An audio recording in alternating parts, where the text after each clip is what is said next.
Kuka Aykut on? Alper Aykut. Asun Tuusulassa, Turkista kotoisin. Olen ravintola-alalla ollut pitkään. 36-vuotias. Kuinka nuorena tulit Suomeen? 11-vuotiaana.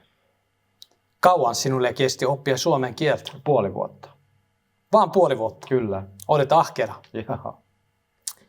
Oliko silloin vaikea saada kaveria? Me muutimme Vaasaan ja Vaasassa oltiin,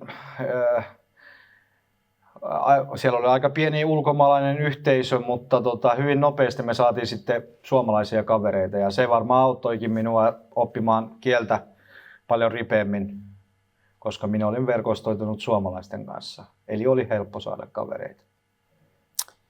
Onko vaikea olla yrittäjä Suomessa? On, tietyllä tapaa on. Mutta kaikki kuulostaa hyvältä, kun olet puhelimessa ja juttelet hyvällä suomen kielellä toisen henkilön kanssa ja näin, mutta sitten kun ne saavat vastakkain huomaavat, että olet ulkomaalaistaustainen, niin kyllä se vähän muuttaa asioita. Ennakkoluuloja on, mutta niitä on joka alalla. Monta ravintolaa sulla oli? 4 ravintolaa. Millaista ruokaa tarjoat? Onko se lounasravintola? Joo, meillä oli 2 lounasravintolaa, eli henkilöstöravintolaa, ja ne toimivat itse asiassa edelleen, niin me tarjotaan alueen eri yrityksille sitten lounasruokaa ja kahvilapalveluita ja catering-palveluita. Sitten mulla oli vielä erikseen tuommoinen perinteinen, Tuusula on yksi vanhimmista grilleistä, jonka mä pyöritin vuoden, ja sitten mä oon pyörittänyt 15 vuotta yökerhoa. Mutta grillin ja yökerhon osalta niin tarina loppui puolisen vuotta sitten suunnilleen, vähän päälle puoli vuotta, ne myytiin sitten eteenpäin suomalaiselle toimijalle ja me jäin keskittymään tähän niin kuin lounaspuolelle. Oliko vaikea saada työntekijöitä, löytää työntekijöitä?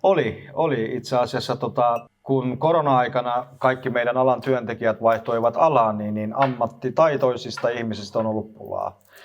Ja sen takia meidän rekrytoinnit on ollut semmoisia, että me emme ole odottaneet henkilöltä sitten niin kuin alan koulutusta, vaan olemme ottaneet asian sillä tavalla, että olemme valmiita kouluttamaan henkilöitä sitten meidän työnkuviin ja toimintaympäristöihin. Eli suoraan sanottuna ravintolan ammattilaisia on vähän vaikea saada. Jos perustaisit ihan uuden ravintolan, mitä konsepti olisi? Varmaan etninen semmoinen turkkilainen keittiö, mikä on sitten taas niin kuin ottanut vivahteita ottomaaneista. Mitä neuvoja antaisit henkilölle, joka on just saapunut Suomeen? Henkilöille antaisin nimenomaan sellaisen neuvon, että ei kannata muuttaa alueelle, missä on paljon ulkomaalaisia, koska siellä tulee hyvin nopeasti tavattua sellaisia henkilöitä, jonka kanssa niin kuin Suomessa asuminen jää hyvin suppeeksi, koska sitten he ovat niin kuin monikulttuurisia ihmisiä, niin ehkä siinä sitten niin kuin jää suomalainen kulttuuri vähemmälle.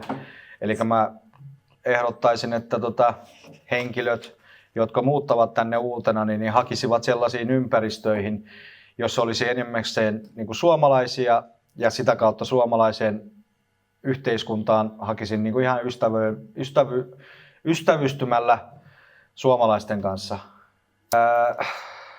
Mä oon oppinut suomen kieltä Vaasassa nimenomaan niin kuin suomalaisten keskuudessa ja olen ystävystynyt suomalaisten kanssa ja pidän heitä erittäin mukavina ihmisinä ja mun mielestä tällä hetkellä niin kuin suurimmalla osalla niin kuin tietyn kansalaisilla ihmisillä on ehkä ongelmana se, että he ovat verkostoituneet sitten niin kuin liikaa oman maalaisten kanssa, mä en tekisi sillä tavalla. Mulla oli enimmäkseen suomalaisia ystäviä ja mä tykkään juhannuksesta ja saunomisesta ja maasta ja mannusta ja Suomen suvesta ja näin, että ensinnäkin ottaisin semmoisen asenteen, että tänne kun tullaan, niin tänne tullaan jäädäksemme ja se, että olen huomannut sen, että hyvin paljon olen saanut tukea mun suomalaisilta kavereilta niiltä osin, mitä mä en ole tiennyt, koska mä olen päässyt siihen niin kuin sisään.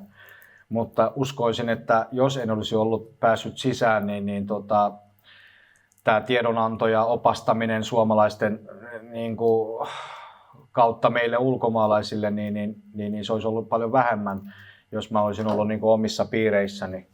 Niin suosittelen, että muutatte pohjoiseen, muutatte sellaisiin paikkoihin, missä on vähemmistönä ulkomaalaiset, koska silloin ainoastaan teillä on mahdollisuus mennä eteenpäin suomalaisena tässä yhteiskunnassa.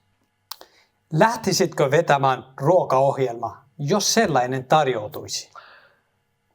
Kyllä lähtisin, riippuu ohjelman laajuudesta. Onko tulevaisuuden suunnitelmia? On, hyvin paljonkin. Haluatko paljasta? Muutama isompi projekti lähtee nyt syksyllä ja se keskittyy tähän ravintola-alaan ja sen sitten niin kuin ympärille.